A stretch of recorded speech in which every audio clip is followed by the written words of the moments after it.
There we go. There's the recording. That means it's officially started. The screen share would also be helpful indeed. Hello, everybody. Welcome back to our last week together, last week of classes. For better or worse, it will all be over soon. Everything will get done, and we will all be released into an unscheduled summer. What a dream. So are we ready to do linear models? We are ready to do linear models, and it's pictures, right? So, I mean, that helps. But before we do linear models, I wanted to give you an update. Do you remember the deal that I made with respect to course evaluations? There are 23 of you, and I said if at least 21 of you did the university course evaluation, all of you would get a point extra credit. So let's see how you're doing. Survey says only 12 of you so far. So we've got some work to do. The other class is beating you. They're at 17 out of 26. So these university evaluations are due by the end of, I think, Saturday night of this week. So we've got a few more days. And I can send out reminders to people who have not completed them, but I can't tell who has completed them. So it is, all of that information is kept from me. Also, you have an opportunity to earn an additional point of extra credit if you complete the Qualtrics evaluation, which is a more specific inquiry. And I want to, I value your feedback. I want to reward you for spending the time and effort to provide that feedback, and so that's why I'm giving you points for it. I do change things around as a function of the feedback. So as an example, once upon a time, the formative assessments used to be real quizzes. Like closed note, timed at the beginning of class, I asked the questions and I graded them for real points. And the students hated it. They hated it so very much. And that was like all the feedback that semester was, please stop doing this. So I did. So we've compromised onto this formative assessment format by which you can take your time to answer the questions, and you get credit for trying, even if you haven't understood all of the concepts perfectly yet. The idea is that they will help you get there. Another helpful example, and it's probably someone in this cohort who actually gave it to me, said, it would be great if you could say on the videos which pages and which slides you covered. And I thought, my God, what an easy thing to do. That would be super useful. So I started doing that, because that was an easy thing to say yes to. So thank you to whomever provided that suggestion as well. So I value your feedback, positive and negative, what works, what doesn't work, and I look forward to reading it in about 3 weeks. Like, not now, right? We'll let the dust settle, we'll let everybody get through, and then eventually I'll get to see what happens. So, anywho, what we have today, that's right, one other thing I wanted to set a reminder for. This is our last week of classes, so we have things to finish up today and Thursday as a group, and then next week, it's finals week.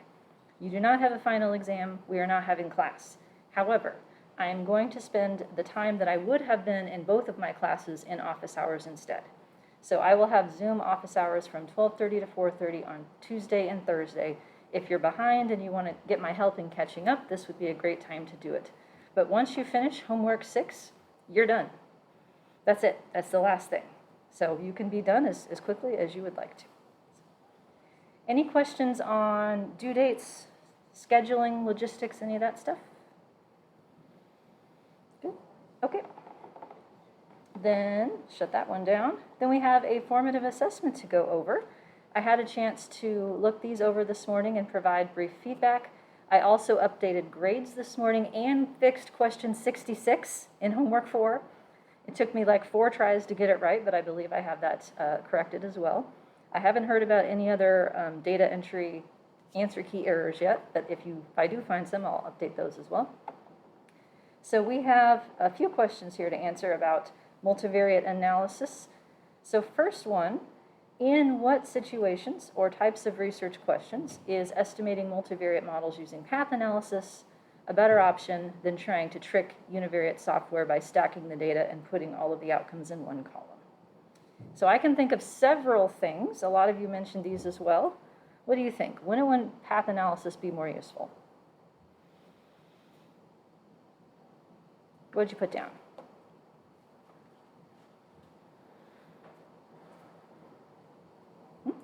I think that the best advantage of this kind of model is that you can use different conditional distributions for the outcome and perform multiple regressions using only one structure. The disadvantage of the univariate framework? Yes, exactly. Yeah, compared to the univariate framework. Yeah, in the univariate framework, you can fit generalized linear models if you have one outcome, and you can estimate whatever you need to for that. Okay. But if you stack multiple outcomes that each need a general linear model into one column, you have less flexibility with respect to what you get.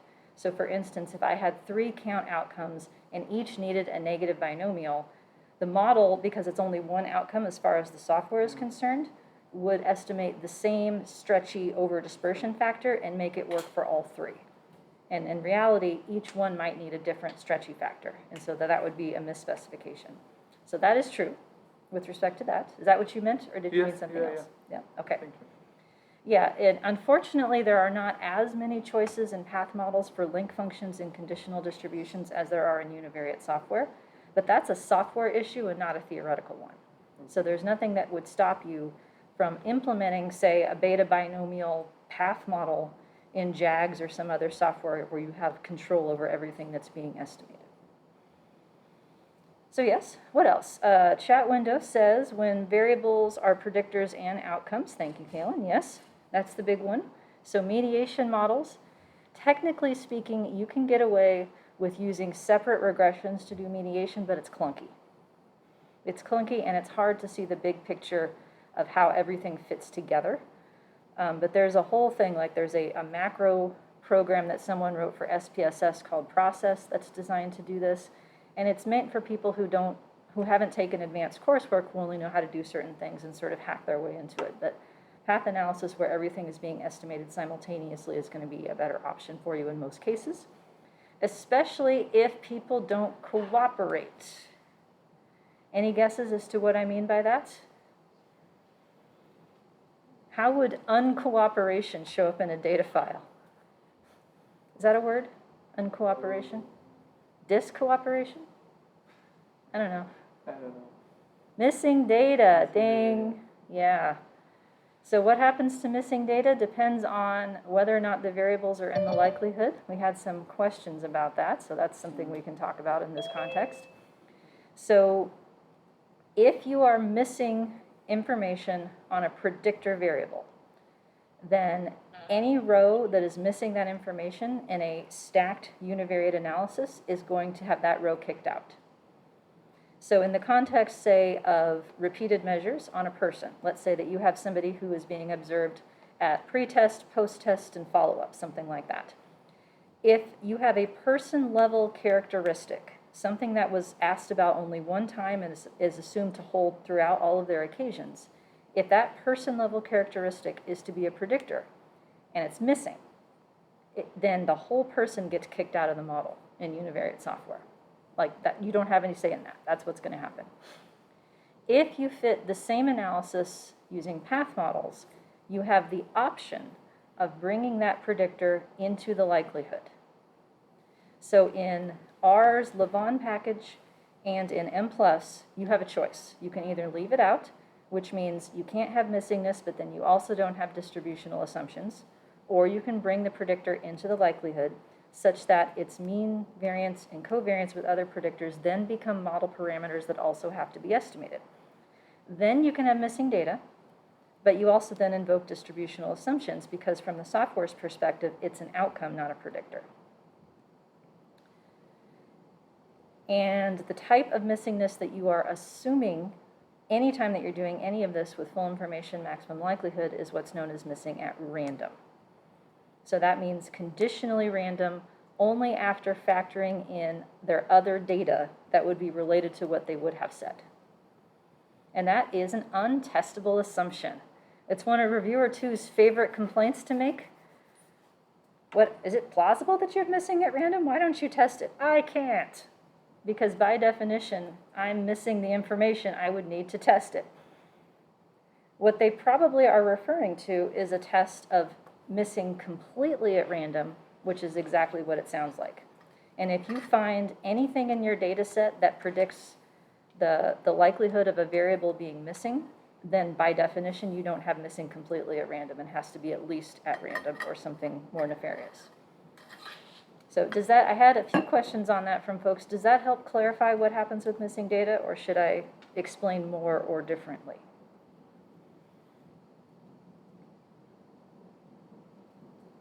So this is actually one of the areas that I haven't seen a lot of research in that I think might make a good research project for those of you who are interested in learning how to do quantitative research, is what happens to predictors that are clearly not normally distributed, but we're pretending that they are so that they can have missing data. I'm not sure what the practical implications are of that if it's only a predictor in the model and not an outcome, but that seems like an empirical question. So something to chew on. So we have missing data when a variable is both a predictor and an outcome simultaneously, such as in mediation. We have options for treating generalized outcomes as separate squares in the path analysis, such that each could have its own link function and its own conditional distribution as needed. I had a couple answers with respect to how you can model the dependency across repeated outcomes, and that is software agnostic. So if you have outcomes from the same sampling unit, let's go with person still, you can just let them be correlated if your outcomes are conditionally normal, or if they're not, this is the only option that you have, but you can do it either way if they are conditionally normal. You can introduce a random effect of some kind, a latent variable, random intercept, and that will induce a correlation. So the last example, 6b, does that because I have two binary outcomes that I need to have a relationship between, and I can't just make them correlated. But you can do that in either way in either software. It's just that for generalized models, you can't have correlated residuals directly. Because there's no residual variance, you can't have residual covariance. I think that's all that I had in my head for that. Any other items on the list that I should have included or questions? Cheers. The caffeine has hit my bloodstream, I can tell.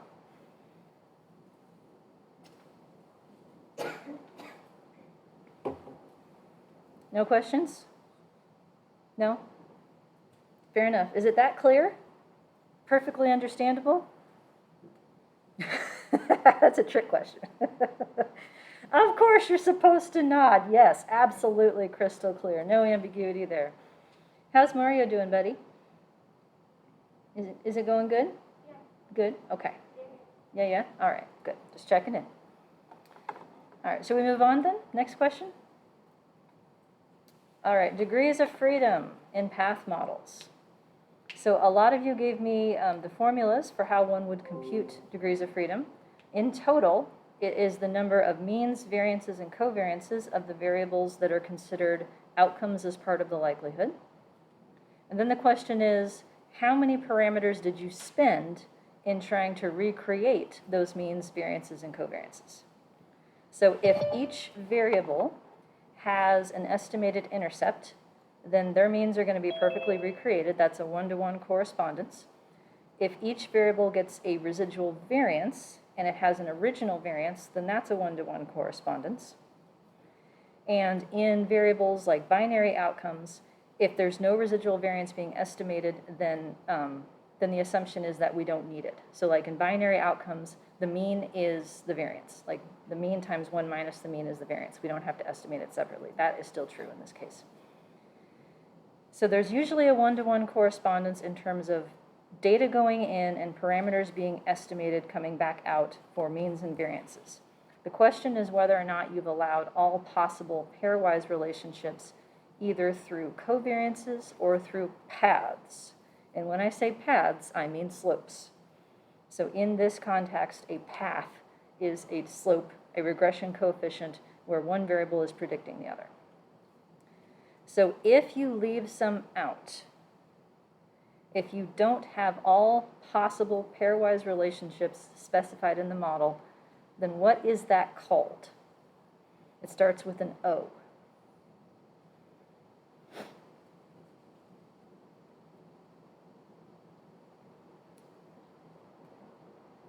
OV. We'll play hangman. OVE. O-V-E-R.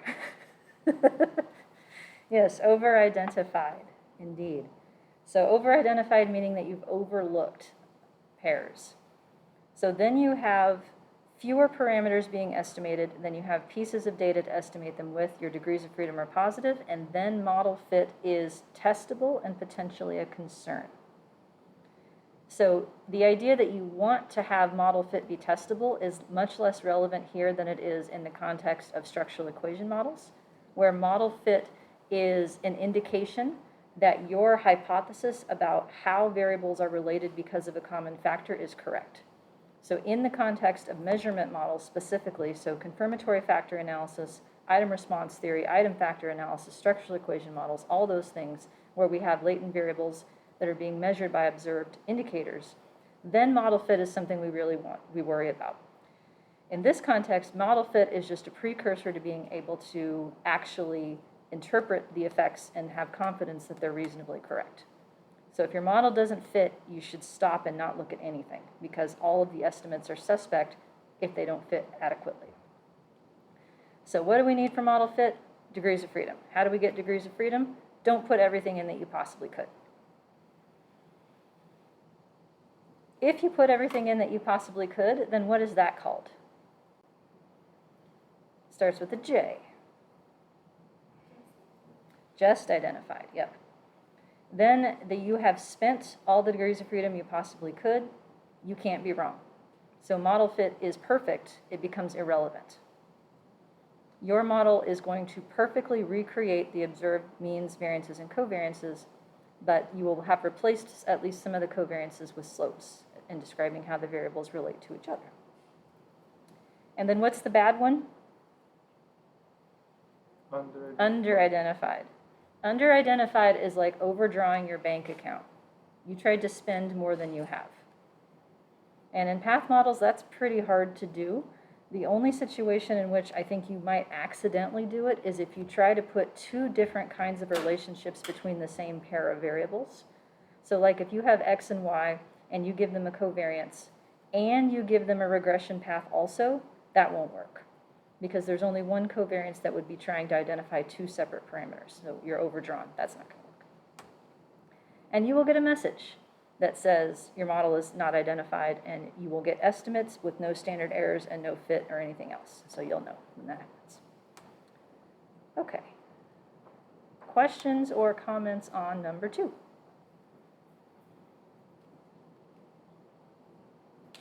No? Good to go? Cool.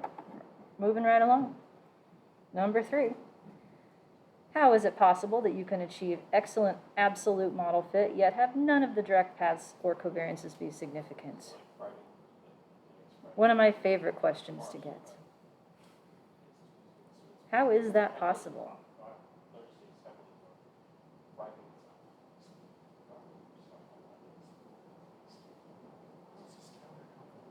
You all answered it.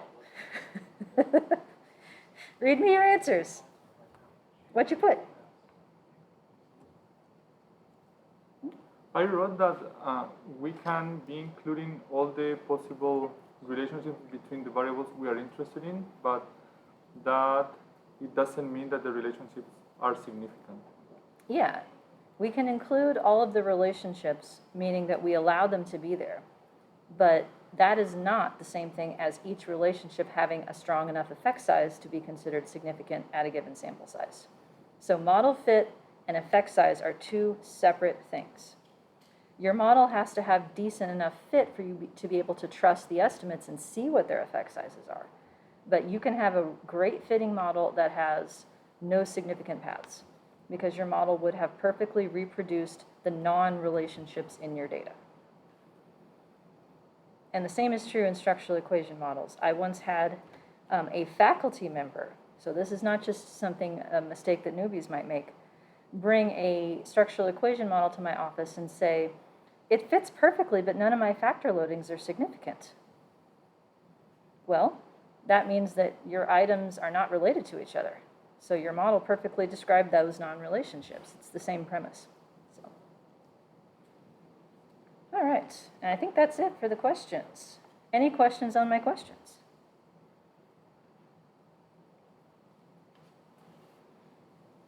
No? We're good? Everyone's a little quiet today. I'm amped enough for all of us, but no?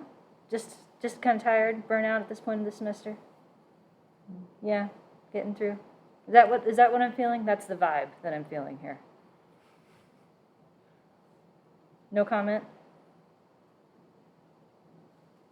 Okay. All right, then bye-bye that. Let's see. Where we were last time was looking at the path model version of the family example. So I think we can head back into that. Start looking at how to set up path models in different programs.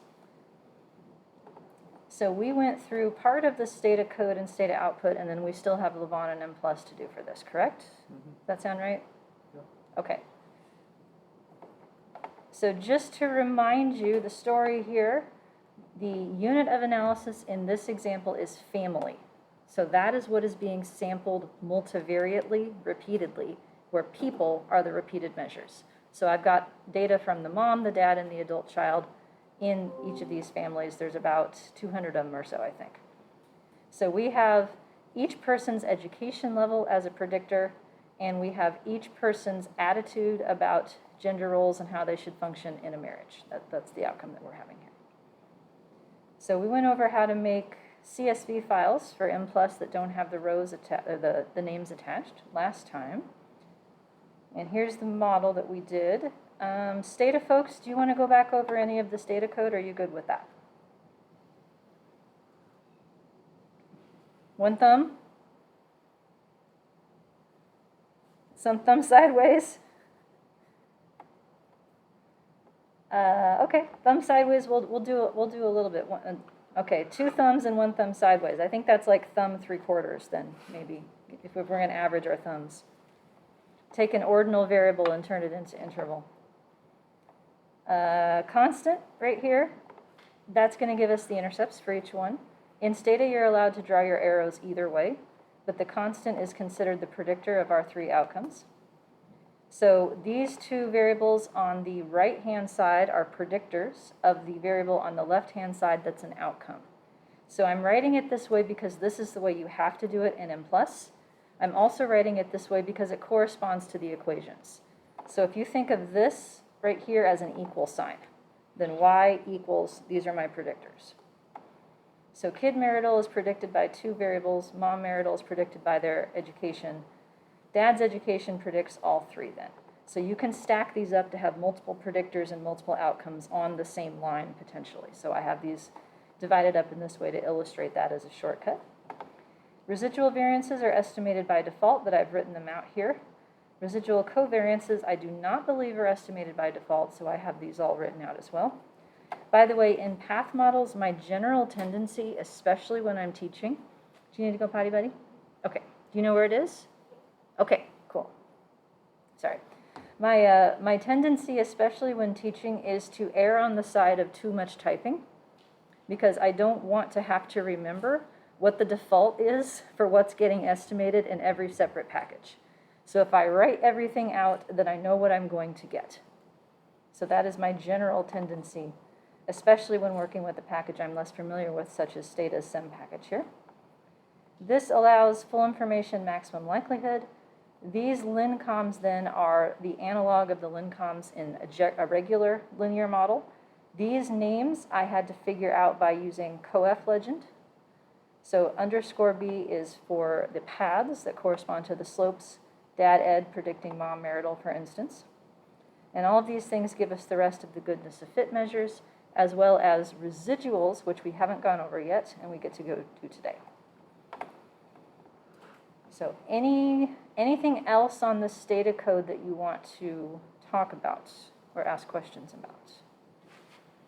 One thing that I screwed up frequently before I fully understood it, note that there are 3 lines until we get to this point. So these are both comments and line continuers. This is all one command as far as Stata is concerned. So in the older versions of Stata, to make sure that it wraps and keeps reading, we have these 3 slashes. The last one is only 2 slashes because that's just a comment. That's not a continuer. So from here on out, there's only 2 slashes because these are just comments. Okay. So then we went through the output. These are the slopes. So like this is what you would typically see in Stata for one outcome, where the outcome being predicted is indicated over here. And these are the predictors, along with the underscore constant as the fixed intercepts. Then we get the var-e terms. Those are my residual variances. So for instance, on your homework, I asked for residual variances for a few of the variables. These are the residual covariances. This right here is the test of model fit. So it is a likelihood ratio test against the saturated model. Do you remember what that one means, that idea? Yeah. Saturated is perfect. So the saturated model is, what would the log likelihood be if I just let all the means, variances, and covariances be whatever they want? That is as tall as my data can be. So I compare the log likelihood for my model, the HO model, to the H1 saturated model, and ideally, I would see a non-significant likelihood ratio test.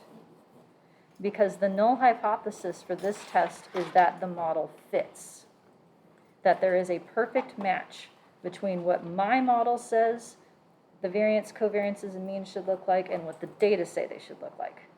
So a non-significant result means they match. And just like any other hypothesis test that you're used to thinking about, power is a consideration. So you can have a significant result if you have a lot of power to detect misfit, if you have a lot of sample size. So for that reason, people often also look at other indices of fit in conjunction with this test. And in this case, it's not significant technically, but this is large enough to where I want to know what I'm potentially overlooking, because I do have 6 degrees of freedom left that I haven't spent in this model. So this tells me it's probably not quite good enough, and I need to look and see where I'm going to be off. Here are the lincoms for that. Here is the COAF legend. That's where I figured out what all of the names of the things were in Stata. Here's my standardized solution. So then these are as if I took all the variables in my model and z-scored them. So I transformed them so that they're mean 0, standard deviation 1. This is the solution that I would get. So these are standardized slopes that are all on the same scale so that I can compare their relative amounts more easily. So I can say that kids' gender appears to have a stronger relationship than the kids' education because these are on the same scale numerically now. Also, covariances in the standardized solution are residual correlations. So I've answered a couple homework questions about that. In your homework, I asked for residual correlations, not covariances. Correlations are found in the standardized solution. So here is my set of fit statistics. RMSEA was one that we pay attention to, and I have out here what we're looking for. This one is just under the amount that we want it to be. 0.08 is about the highest you'd want to see that. CFI and TLI, these are fit indices relative to the null model, so we want those to be as close to 1 as possible. These are not good enough. So it looks like we need to keep going. And then R-square for each of the observed outcomes is provided here. So this is effect size. Our model is not so great, but these are real data, to be fair. Okay, any questions so far? Yes, sir. Is there ever a case where having an underjustified model is useful? Under what? Underjustified? Underjustified. That's not a word I know. Under-identified? Yes, that's it's almost final. Under-identified means you've tried to estimate more parameters than you have pieces of data to estimate them with, and it's not going to work. Okay. Like, it'll just blow up at you. So It's not identified. Sorry, can't do it. So no. Okay. But over-identified would be for comparing that to the saturated model? Yeah, so this model is over-identified. I have 6 parameters more that I could add. Okay. So there's 6 paths missing, essentially, that I don't have in here that I could have. And so that's why I can even talk about fit as a concern. And what this is telling me is that this is like, I mean, it is non-significant, but I'd like it to be more non-significant than this. And this is definitely telling me that these are not happy yet. So these are relative to the worst model I can have, so we want them to be as close to 1 as possible. Okay, other questions? So how do I know how to fix it? That's the question. So the analogy that I gave you last time about report cards. So if Huey comes home with a report card that's a 3.0 grade point average, and I want to help him raise his grade point average, I need to know what he got in each class. Does he have 4 Bs, in which case maybe we need to spend a little more time on everything? Or does he have 3 As and 1 F, in which case we would choose a different strategy? So for path models, it's a lot easier to troubleshoot than structural equation models that involve latent variables. But what we are looking at here is residuals. Now this is tricky because it's not the version of the residual that you would think from that word. It's really unfortunate how some of this terminology is redundant in ways that do not mean the same thing, and this is one of them. What I'm looking at here are not residual covariances or variances. That's not this. What I'm looking at here is a matrix of discrepancies. This is how far off the covariance is in the data relative to what it was predicted to be by my model. So these are the holes that I need to fill in order to make my model fit better.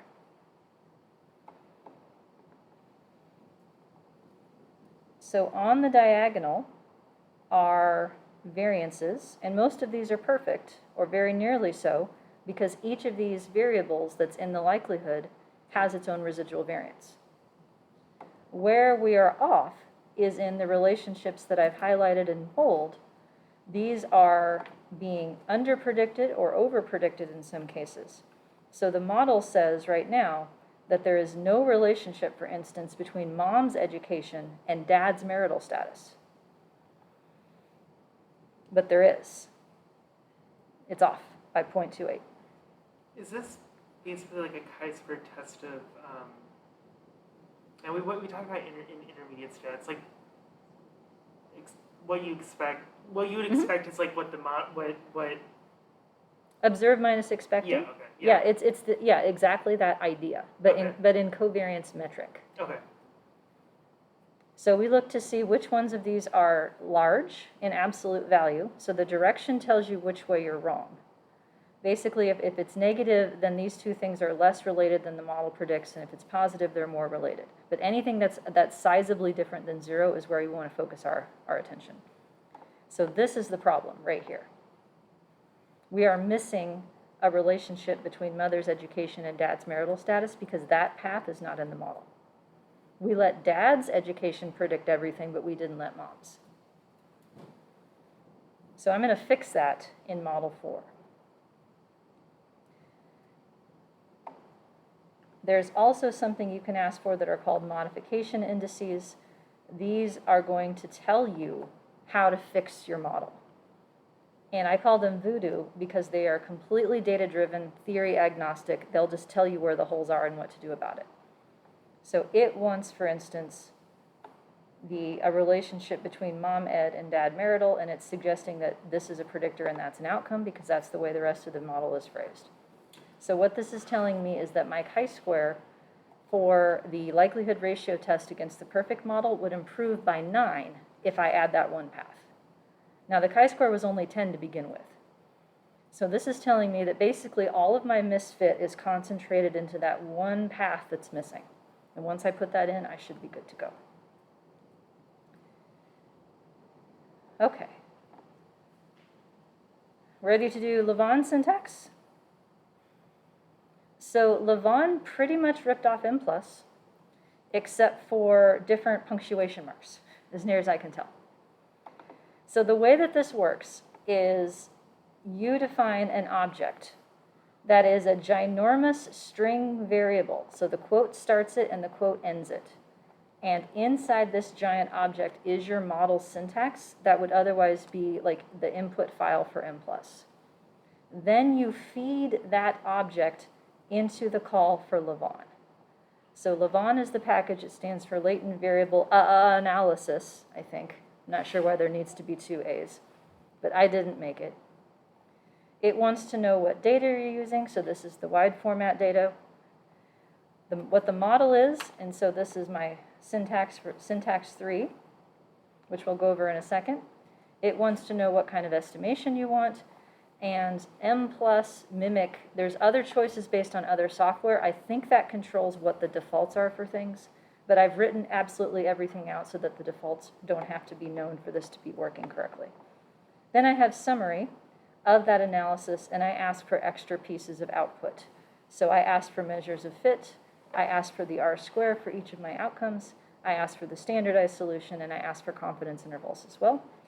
I can also ask for modification indices, and I can ask for, this is my residual covariance matrix that tells me how far off each spot in the covariance matrix is. That's my discrepancies. So the syntax itself. A variable with itself separated by 2 squiggles, so those are the tildes above the tab key on the top left of your keyboard. That's how you denote a variable's either variance or residual variance. Which it is defined by the context of the model. So if a variable is going to be predicted, what you are asking for is its leftover residual variance. If a variable is just in the likelihood but it's not being predicted, then what you are asking for is its original marginal variance. They're all labeled the same in Lavon, but conceptually they represent different things. Marginal versus conditional, original versus leftover. So I've got all 3 of those here. Then we have covariances, and this is really crazy because if you look at this, with the plus sign, it looks like an equation. It's not. It just means make 2 of them. So I don't love that as a notation scheme, but I'll work with it. So mom marital is going to have a residual covariance with kid marital, and dad marital is going to have a residual covariance with kid marital as well, and then mom and dad over here. Then the intercepts, 1 squiggle and a 1, that gives you the fixed intercept for each of these variables. Then we have the regressions, and 1 squiggle is a regression in this context where the outcome is on the left, the predictor is on the right. And you can stack these up as well, I think. And I have labeled a few of them. So the terms in parentheses here are my labels as to what that parameter means. In both Lavon and in Mplus, you have to label them in order to do math on them. So for instance, if I want to test whether the effect of dad's education is bigger when I'm predicting the dad's outcome than when I'm predicting the kid's outcome, then I label each of those slopes, and I can ask for their difference as a linear combination. So this colon equal sign thing, that's like an estimate statement in SAS, a lincom statement in Stata, or a GLHT type statement in R. So you have to label the parameters in order to make it do math on them. So I am creating a new name out here for the difference between these slopes that will show up on my output.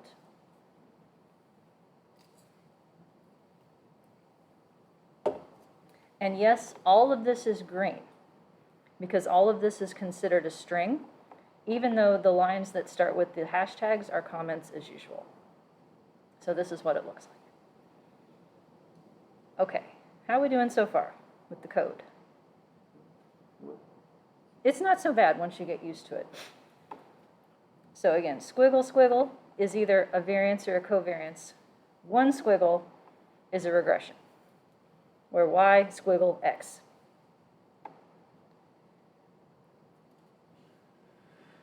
Right. And here is Mplus. So I would like, if possible, for each of us to learn to do path models in Mplus, Lavon, or Stata. I would say Mplus, if you can learn it now, will serve you well in the future, because Stata and R cannot do everything that Mplus can do. So for instance, I'm teaching 2 workshops this summer, both on longitudinal analysis. Both are people wanting to do it in R, but I'm going to have to switch over to Mplus at some point because it just won't do all the things that I want to be able to illustrate. So the way that Mplus works is different because each model is a separate input file. So you can't have like multiple models in the same file and just like highlight that piece and run just that piece. You cannot do that. It runs the whole file each time. So if you want to have multiple models in one file, you would have to comment them out so that only one is active for a given run. There is a package for R that's called Mplus Automation that helps with this, though. I have not had a chance to play with it yet, but I am told it is excellent. What it does is allows you to call Mplus from inside R. It will then take the Mplus output, parse it into R objects, and bring it back in so that you can operate on it inside R. So what these files look like, I will show you real quick in example 5a, Mplus. One second here. We're going to open this up in Notepad.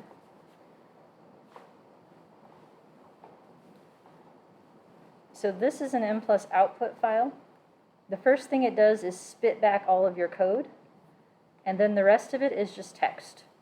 So it's very, very long, very regularly formatted, but it can be a pain to search through all this different stuff. So Mplus Automation will parse these things into their distinct objects and allow them to be worked with in R. So there are very few dedicated Mplus commands that you would have to learn. The first one here is title, which is optional. So this is something that will show up on your output, just like titles typically are. Data, you have to tell it where your data are and what it's called. If this syntax file is in the same folder as your data, you don't have to say where the data are. So I usually try to do it that way.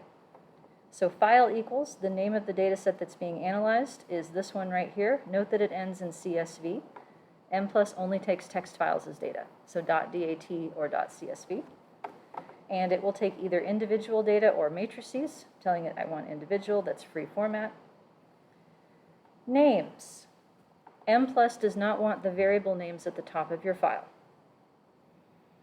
You have to write them separate, and all of them. So I would strongly, strongly, strongly encourage you to subset your data to just the columns you're going to need. Otherwise, you got to write them all out. And the other catch is that the names in Mplus are limited to 8 characters. So you can paste this in from some other program, but you may have to shorten the names so that they follow that convention. The use variables option says, of the variables that's in the data, which ones do you currently want in your model? So in this case, we are using everything except for family ID. We're not putting that as a variable that's either a predictor or an outcome in the model. And also, it wants to know if you've used a missing data code. It is possible to just leave them as dots, but I've had bad things happen when I try to do that because sometimes it seems like the dot gets misinterpreted as a decimal. So there's some weirdness that has happened before. So I'm somewhat superstitious, but I always put in missing data codes for Mplus. You can tell it what kind of estimation you want. I'm sticking with regular full information maximum likelihood for this example so that I get the same output across programs. And then output options, confidence intervals, a standardized solution, the discrepancy residual matrices to help troubleshoot misfit, as well as the voodoo suggestions to do that. Okay. Questions so far?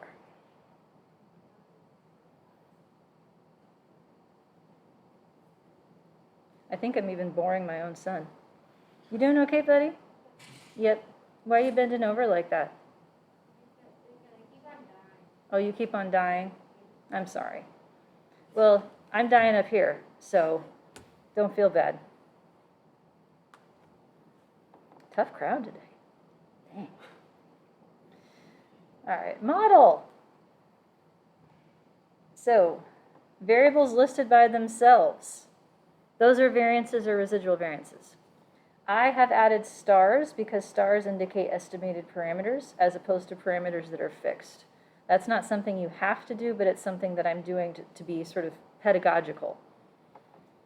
So these are requesting that each of the residual variances for my outcomes be estimated. The with command gives you covariances. So by listing all 3 outcomes with all three outcomes like this, it's going to give me all possible covariances. So you don't have to write them out pair by pair. I don't know that there's a way to do that in Levon, or at least Jonathan's code that I'm stealing this from did not. Things in brackets are intercepts or means. And again, it's context specific. If a variable is an outcome, then you get an intercept back. If the variable is not being used as an outcome, but it's in the likelihood, you just get the mean back. And then on is the regression identifier. So on, with, or by. Those are the only things you need to know. Everything is going to be one of those. If you think of on as being an equal sign, then the order makes sense because it's y on x. So like old-fashioned regression textbooks, like they'll say, we're going to regress y on x. I don't talk that way. I say it the other way. We're going to predict, like, I'd say we're going to predict x from y, or we're going to look at the effect of x on y, but it's on as y on x in these. And you can stack these up in the same way as Levon. So here I have two predictors of the same outcome. Here I have three outcomes and one predictor on each of them. And the words in the parentheses here are being used as labels. So I have labeled dad ed 2K to me means the effect of dad education to the kid's attitude, as opposed to the dad's effective education to mom, and then to D. Then last but not least, model constraint and new. These are like your estimate statements. So new defines the name of the linear combination that you are going to create, and then you can create it out of the estimated parameters. So this is how I would get the differences in slopes across outcomes for the effect of dad education as an example here.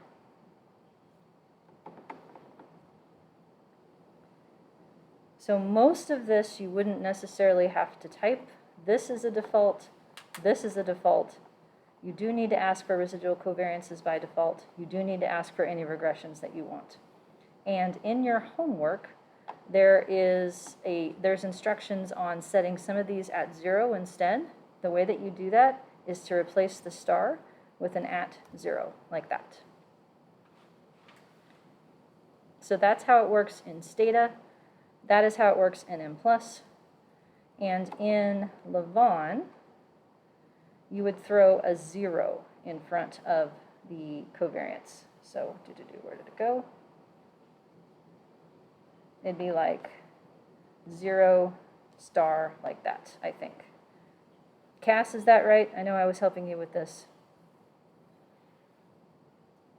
Can I get a confirmation? Yeah, that's right. That's right? Okay. Just don't do it after, because I tried and it did not like that. Yeah, don't do it after. Yeah, I had to learn how to do this for that, but it's a 0 there, is how we make it shut off. All right. So any questions on any of the coding for path models so far? Your last homework is one path model. That's it. And I highly recommend that you draw it out and then write the code that goes with your picture. So here is my Mplus output, then. The aforementioned 2 log likelihoods for HO versus H1. Which one are you? H0. HO. Remember, you are the hoe. H1 is the saturated model for the perfect. So the difference between these two values is used to create a likelihood ratio test, which is going to be there. Twice the difference is 10. 6 degrees of freedom means I left 6 things out. So the rest of this output matches the other 2 programs. RMSEA is close, but these 2 are not good enough. Then we get the unstandardized solution, where the first thing it spits back are all the regressions. So I've labeled what they were in mixed out here on the right-hand side. The widths come next. Those are covariances, either residual covariances or just regular covariances, depending on if they pertain to outcomes or predictors. Then we get intercepts, then we get residual variances, and then the new additional parameters. These are the results of your estimate statements from model constraint. So those are slope differences in this case. So that is how you would answer the question, does a predictor have a bigger effect on one outcome than another? You can ask for it as a walled test like this directly. And note that we have estimate, standard error, estimate over standard error. What is that better known as? P-value. That's Z. Or Z. Yeah, this is Z because we don't have degrees of freedom. Oh. So there's no denominator degrees of freedom used anywhere in Mplus. So this is a p-value that comes from treating this ratio as a Z instead of a T. So if you have very small samples, you wouldn't want to use Mplus because that would cause problems. Although in theory, you could just correct your test statistics.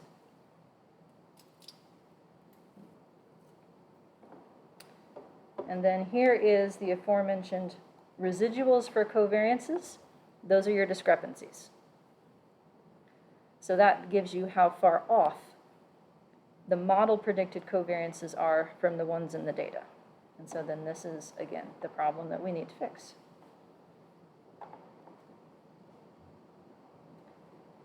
And here's the voodoo that's helping us fix it. So what I'm going to do then, in the effort to be egalitarian, is allow mother's education to predict dad's marital status, but also kids' marital status. Mother's education already predicts their own marital status. The reason that this is off is because the model's trying to rearrange itself to fill in the holes that were missing parameters.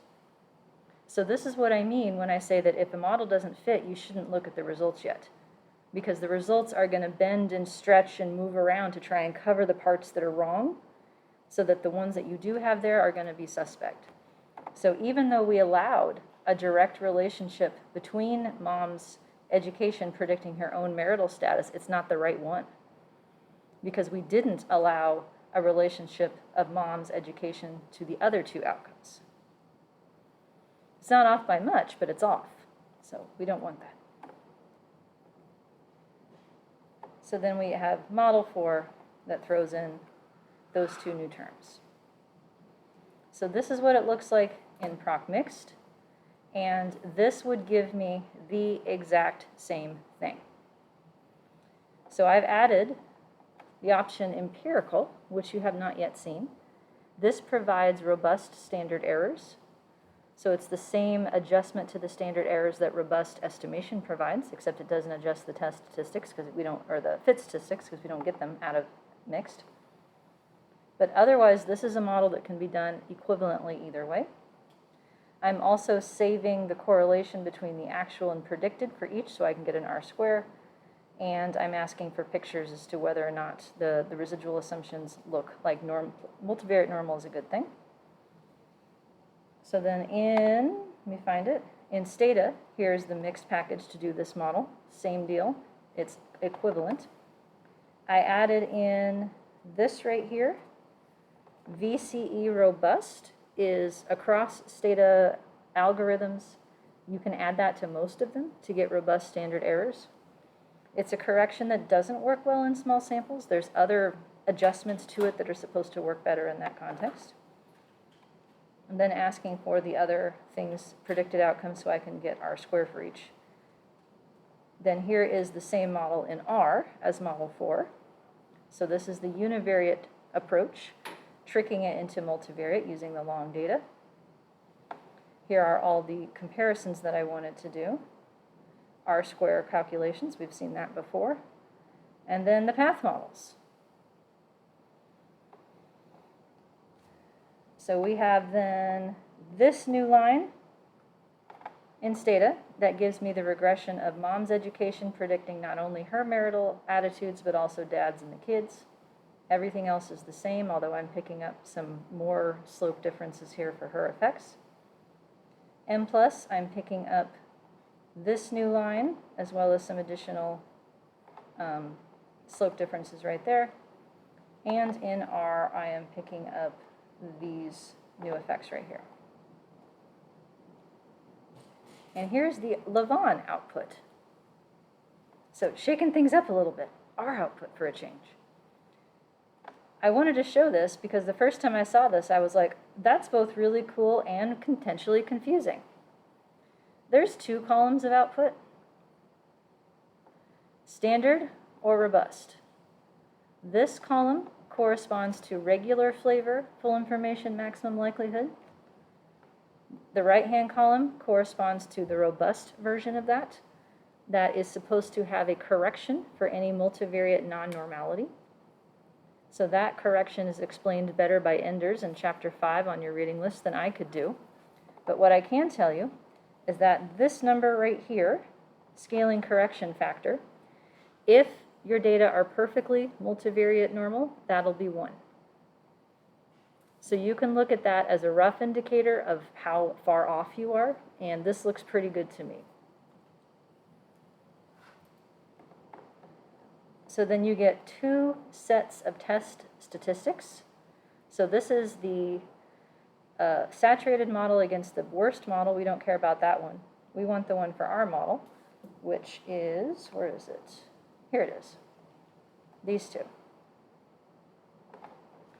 So that is my likelihood ratio test, comparing my new HO that added the paths from mom's education to dad's attitudes and kids' attitudes. Now my chi-square for the difference between models is 1. And it is non-significant, which means my model fits. So I have adequately recreated all of the means, variances, and covariances in the original data, and I have done so leaving out 4 things. Over-identified, positive degrees of freedom. So there are 4 paths missing that I do not have. So fit is excellent. All the indices of fit say this is great. So just adding those 2 additional paths seems to have fixed everything. Here are the regressions. So note that it adds the labels that I added. It shortens them, but then it adds them. The last column here, this is your fully standardized solution. So this is the one that corresponds to STD, YX, and Mplus, the z-scored everything version of the model. So these are standardized slopes, and the covariances here turn into correlations in the standardized solution. So when I first saw this, I was like, this is the first R package I don't hate. Look how nice this looks. It's clearly labeled. These are regressions, these are covariances, these are intercepts. Like, these are all words that mean something, and they're right. It doesn't get much better than that. Here's my R squares. And then here are the new parameters that I defined as slope differences. Here is the matrix of discrepancies. So how far off still are the covariances that are predicted by my model versus in the data, and these are very small. So these are the paths. The ones that are here are the ones that are not included. So it looks like those relationships are sufficiently close to 0 that leaving them out, assuming they're 0, is fine. And then here's some words, and here's the path model. So where are the 4 that I'm missing?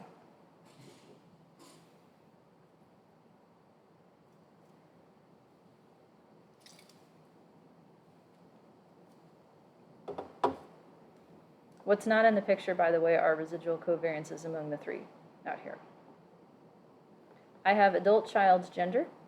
Does not predict the mom's attitudes or the dad's attitudes. We tested that earlier in mixed and found we didn't need it. Likewise, child's education only predicts their attitudes, not their parents. So the model said, those paths are close enough to 0, this is cool. Yep. So in the homework, when you say, like, set these, the covariance to 0, is that what we're doing? Or, like, is that related to what you're referring to here, or was that for a different reason? I think it was to make sure that if they get estimated by default, that you're shutting those off, because that was the specification that we wanted you to be able to recreate. Okay. Whether they get estimated depends on a couple different things, and it varies across software. So Okay. if you don't want them, you can just shut them off, and you know that they're not going to show up. So in this giant handout, this is page 26 that we finally made it all the way through. What is the reason why I could do this in both univariate software and path analysis software? There's no mediators. I've got no mediators. These are all predictors. These are all outcomes, the end. So I can stack all three of these boxes into one column and throw that in mixed. And I can use the dummy code switches to control which of these predictors predict which of these outcomes. The other reason that I could is that I am pretending that each of these variables, that multivariate normality is a reasonable assumption, and I don't have a link function. So this is a multivariate general linear model. That's why I can set it up either way and be fine.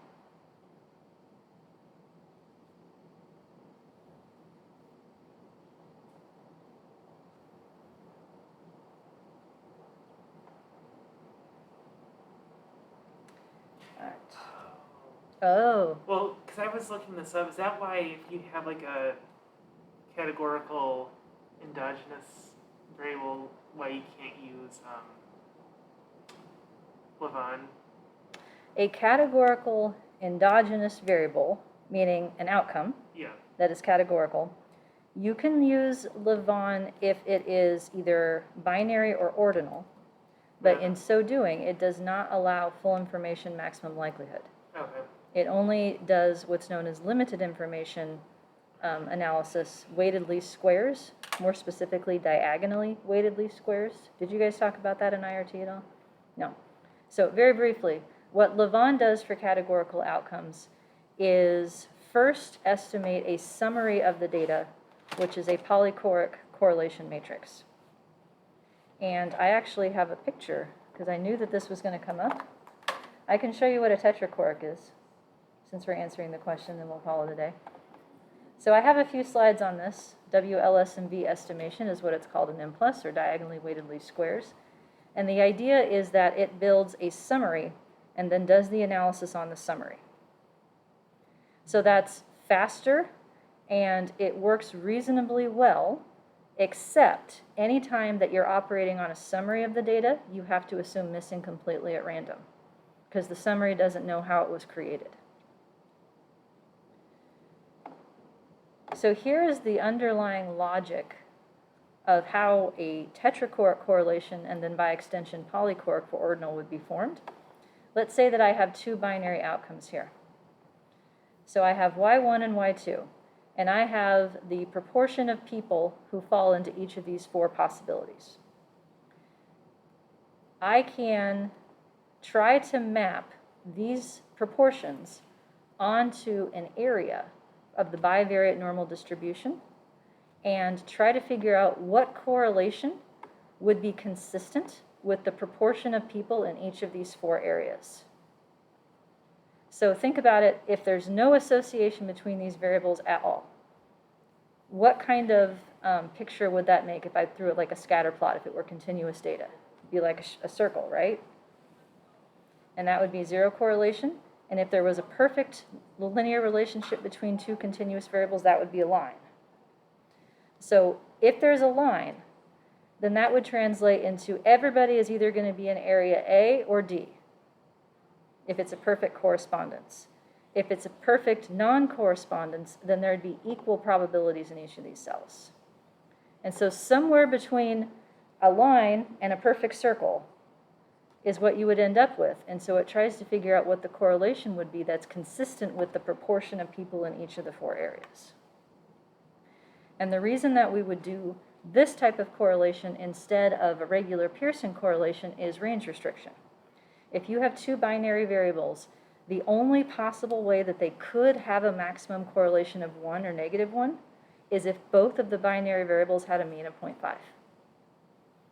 Otherwise, their maximum correlation is not 1. It can be much lower. So to overcome that problem, you can estimate a different type of correlation known as a tetrachoric based on this approach. And if you put more lines in here, then that essentially generalizes for ordinal data into something called a polychoric. So limited information estimation uses this summary correlation matrix first and then does your model on that summary. So it's not good for missing data. It is good if you have a lot of different latent traits in the model, and it's reasonable enough in most cases. There's a whole literature on that. So I had a few slides in here about that. Model comparisons work differently if you do it this way as well, but we're not going to do that. Do these listwise deletion?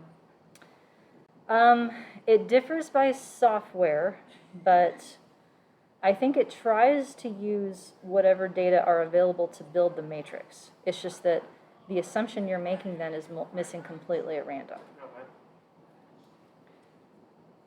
And so it depends on how reasonable that is. If that's not reasonable, then you might have to do a combination approach like multiple imputation to address the missingness, and then WLSMB information, or limited information estimation. All right. 139. I have stuff in here that I don't think we're going to have time to go over. This little section here, I'll let you guys read through that on your own. Here's a list of all the stuff that Stata can do. It has the most choices for generalized models in path analysis by far. I have some words on what's possible in Mplus. The one thing that we haven't seen yet is this idea of how to introduce a residual covariance if you don't have residual variances. So here's Mplus code, for instance. The with statement introduces covariances. If I have two outcomes that are conditionally normal, and I just want them to be related, so like in the R matrix, if I just want it to be unstructured, I can do a with and it's cool. I cannot do that if these outcomes do not have residual variance, though. So what I have to do instead is define a latent factor that's going to be a random intercept. If I say that it is perfectly measured by each of these two variables and estimate its variance, it works out to be the same thing. So in the example that we're going to do next time, because we are definitely out of time for today, I'll just show you the picture real quick. Because I want you to come back for the last class, right? This is like the teaser, of what we're going to do. Here's a picture. This is a model that I published about 12 years ago, maybe. And it is a path model ending in two binary variables. Hello. At the time, I did not understand how to introduce a residual relationship between the two binary variables because it wouldn't let me do an error covariance, but now I do. So this idea of a random intercept is a way that you can let these two outcomes be related to each other without doing it through their residuals. So then this allows a relationship between these two things that is independent of all of these other relationships here. So I will show you how to do that in each of the packages, or Mplus at least, as well. In Stata, Mplus and Stata for this one. Okay, 142. Any questions before we call it a happy garbage day? No? No? Okay. Well, if you think of any, let me know. Homework 6 is available. Let me know if I can help with that. Office hours at 3:30. Otherwise, thanks for being here. Hope to see you all for our very last class on Thursday. I'm getting a round of applause. Undeservedly so.